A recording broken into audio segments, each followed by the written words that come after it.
Well, good afternoon and welcome to our presentation today.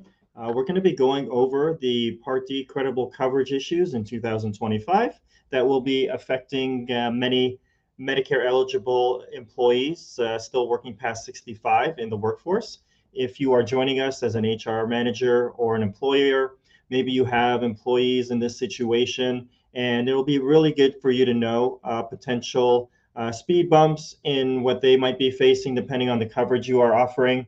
And if you just spend a couple of minutes with us today, I think we'll be able to clear a lot of these uncertainties up for you. And we're also a resource. So if you would like to reach out to us after the webinar and ask some additional questions, that's what we're here for.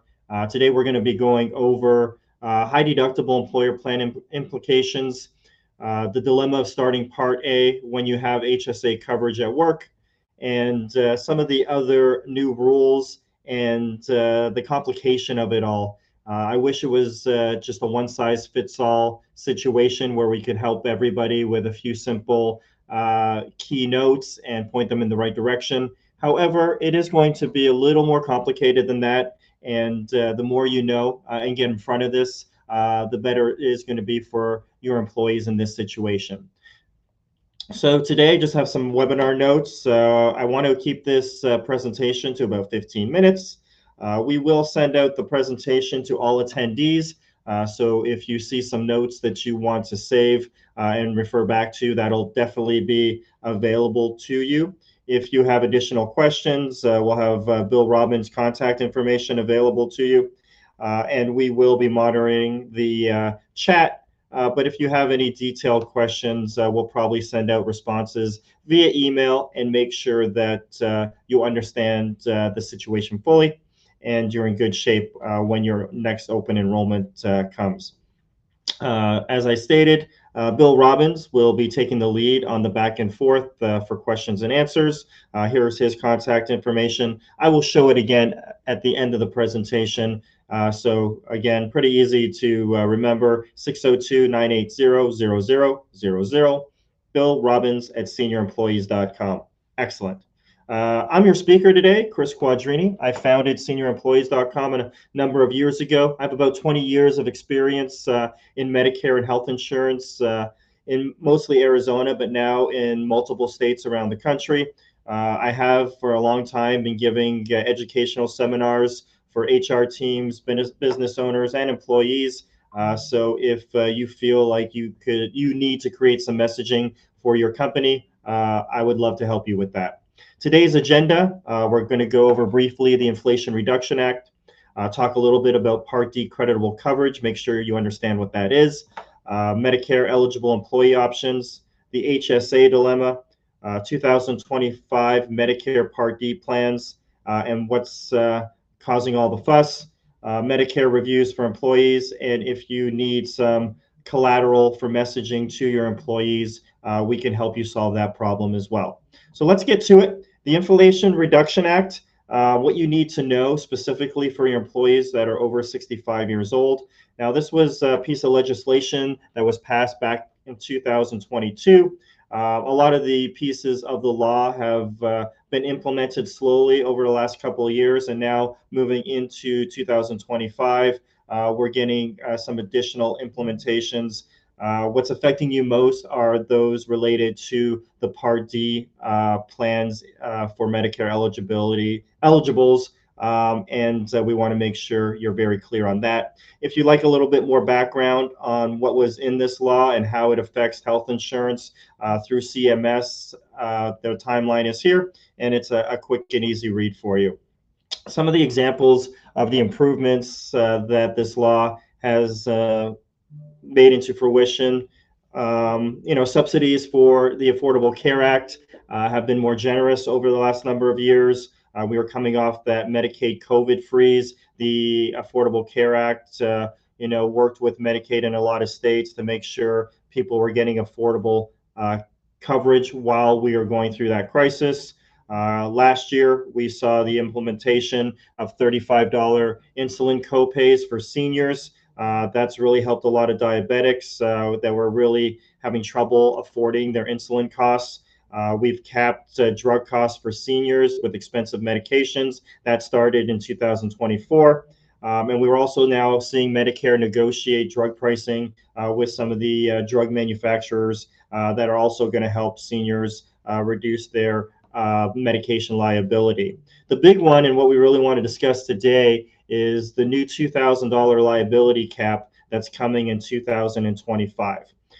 This is not going to make all employer health plans non-eligible for creditable Part D coverage. But we do understand that a high percentage, a very high percentage of high deductible health plans, specifically those that are designed for HSA benefits, are not going to meet this threshold.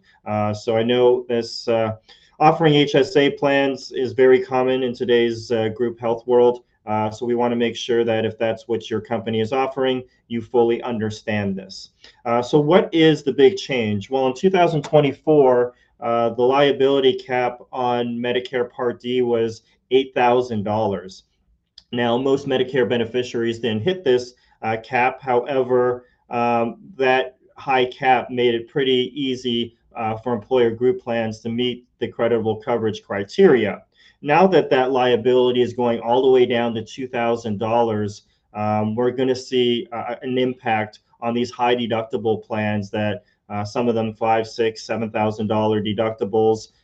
They're not going to be creditable coverage. And not only is that going to be an issue, but we're going to dive into some of the items that are going to be affected due to this change. And it's actually a little bit complicated, so hopefully you're paying attention here. So first thing we need to do, if you're an HR manager or an employer, you need to decipher if the coverage that you are offering is going to be creditable for Part D. If it's not, you're going to have to tell all your employees that it is not meeting that mandate, and so that they can deal with those options. Now, how are you going to find out if your group health plan is creditable coverage? Well, the easiest way to do that is ask the health insurance carrier. I've been working with some large benefit companies already, and they're telling me that the insurance companies don't feel like it's their responsibility to necessarily tell you if the plan is creditable coverage. I'm sure if you're a big company, you are actually working not only with a health insurance carrier, but you're using a benefits company to help you administer those benefits to your employee team. Now, they are definitely going to need to help you with this. So if you're not getting the feedback from the health insurance company, make sure you reach out to your benefits administrator, and they'll definitely help you determine if it's creditable. I know the couple of companies I'm working with have already hired third-party consultants to make sure that they're definitely giving the right information to their employee or customers. So if you are a self-funded plan, which is not uncommon, sometimes a little bit harder to determine if your plan meets the creditable coverage standards for Part D. There is something called the Creditable Coverage Simplified Determination Rule. You can find that online, and I've put a link to it here. So if you want to see the disclosure guidelines that employees need to hear, and also some of the determination rules for creditable coverage, you can find them pretty quickly right here at this link. And we'll send out this presentation to all that attend. So we have two distinct choices for your employees that are Medicare eligible. And what are those going to be? Well, one is going to be to enroll in a Medicare Part D plan for January 1st. So if you offer a high deductible HSA plan, then your employee is going to, at minimum, going to have to start a Part D plan. He can still keep the group coverage, but if he wants to make sure that he doesn't receive future penalties for not having creditable Part D coverage, then he will have to do something about that. The first step to do is to start Part A, maybe even Part B, depending on the situation. You only need Part A to enroll in a Medicare drug plan, so we don't have to worry about Part B. Part A is free, so that is a little bit of a relief in the situation. But your employee is going to have to kind of look at the big picture. And as you see the next couple of slides, I think that'll be clear why. They need to know or decide if they're going to just add that Part D plan and keep the group insurance, or if they're going to move to Medicare fully and decline the group insurance for 2025. So these are the main two choices. If you're going to keep the employer health plan without adding Part D coverage, which again is a choice, adding a Part D plan is voluntary. But if your employee who is Medicare eligible does not add a Part D plan, this will trigger a Medicare penalty starting January 1st, 2022.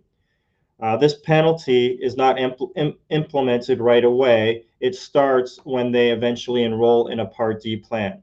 So unless your employee that's over 65 is going to work till they die, there's a very good possibility they're going to retire and need to move to Medicare. So if they don't start that Part D plan, the penalty is going to start, and again, not implemented until they finally enroll in a Part D plan. What do these penalties look like? Well, here's a couple of examples. What this is a less than simple formula the government came up with. 3470 is the national base premium for Part D plans. And basically, the penalty works like this. For every month you don't have a Part D plan when you should have, you're going to get 1% of a penalty off this 3470. So if we use the example that they went a full year without Part D coverage, you're going to see that the penalty would be $4.16. If they went for 2 years, it's going to be double that. And how that penalty will come to the consumer is when they enroll in a Part D plan, whatever that premium is, they're going to pay $8.32 more for the plan, and they're going to have to pay that in addition to the premium for the rest of their life. So everything that's a Medicare penalty is almost always a lifetime penalty. So that's why it's critical to help your employees understand the situation. One of the things I want to notate right now is that some of the fallout of these new rules we're probably going to see higher Part D costs. So right now, the national base premium 3470, we're expecting that that's going to greatly increase come 2025. And if that's the case, these examples, might double, possibly even triple for just the same amounts of time. So we want to know that going in as well. Next, we want to look at the HSA dilemma. So if your company offers a high deductible health plan, it's very possible that the employer is funding that HSA bank account, and usually the employee, either out of their paycheck or by funding it themselves at their own calendar determination of whenever they want to fund the account, they can do that personally as well. So we might be seeing two people funding the account, the employee and the employer. Individuals for 2024 can fund those accounts all the way up to $4,150. If you're a family, you can double that amount. And if you are over 55 years old, you can add another $1,000 a year. So the people that are Medicare eligible could fund their HSA bank accounts up to $5,150 a year for the year of 2024. If you want specific guidelines, you can click here, and Optum Bank does a real good job with their website, so that's available to you. Now, here's the dilemma where it kicks in. To enroll in a Part D plan, I told you earlier that you have to start Part A. Now, Part A is pretty easy to start. There's no timelines for that. So you can, as a Medicare beneficiary or eligible beneficiary, can start Part A at any time you want without penalty, and your Part A will be free for most people. For people that it's not free for, usually didn't acquire enough work credits in their working life or weren't married to somebody who did, but probably very rare for your employees not to have Part A at no premium. When you start Part A, you are ineligible for HSA contributions. So if your employees need to pick up a Part D plan, to do that, they need to start Part A. And now if they are enjoying the funding to the HSA account, either personally or through the employer, we have to turn that off. Another thing we have to be aware of is if you're over 65 when you start Part A, the government automatically backdates your Part A start date 6 months. So now that we're already into August, if your open enrollment is for plans starting January 1st, and you know this is going to maybe be an issue, you should already be informing your older employees that they might need to stop contributing to the bank account now, both personally and if the employer is making monthly contributions or quarterly contributions, those probably need to be turned off now as well. Um, so, what is your employee going to do? Is he going to start Part A and lose the benefits of the HSA contributions? By doing that, he's going to start Part A, he's going to pick up a Part D plan, and he can keep the group insurance, but he's not getting the upside of the bank account contributions. Does your employee keep the HSA contributions? That means they wouldn't start Part A and accept future Part D penalties, which probably isn't a great option. However, I'm guessing a lot of people by default are going to choose that because they're not paying attention and they haven't been educated. So I suspect a lot of people are going to stay on the group plan. They weren't paying attention when you reached out to them, or maybe the employer or HR department didn't do a good job of reaching out to them. So we want to make sure that part is not happening because you don't want to be liable. And so the other thing I think a lot of employees are going to do is they're going to look at those two options and they're going to say, hey, maybe I need to just move to Medicare fully. That way I don't have to worry about a high deductible plan. Medicare usually offers much lower liability. Will the cost of Medicare be cheaper than the group plan? It's a case by case basis, and that's kind of where we come in. If you need some help pointing your employees in the right direction, allowing them to compare apples to apples is really what they need to do. So if your Medicare eligible employees want to keep group coverage, they can start Part A only and enroll in a standalone Part D plan. If we were doing it this year, it'd be pretty non-painful to do that because many states around the country offer zero premium Part D plans. And if they don't, usually we're seeing plans for available for less than $10 a month. So that wouldn't be a huge pain point adding the premium. But next year we're expecting premiums to go up significantly. So, that might not be an easy task to just add a Part D plan, and it makes sense. Employees can enroll in a different group health plan, so it's not unusual that employers offer a lower deductible copay plan. It's very likely that that will meet the Part D creditable coverage threshold, and so they can move to that. Usually that plan costs more for the employee. So again, are they going to now take a deep dive on what that costs versus what Medicare might cost them? And to that point, if they leave group coverage, they're going to want to start Part A and B. A is pretty easy to do online. If they've waived Part B, they're going to have to fill out some extra paperwork, and I'll give you those forms here in just a second. The standard Part B premium for 2024 is $174.70 a month.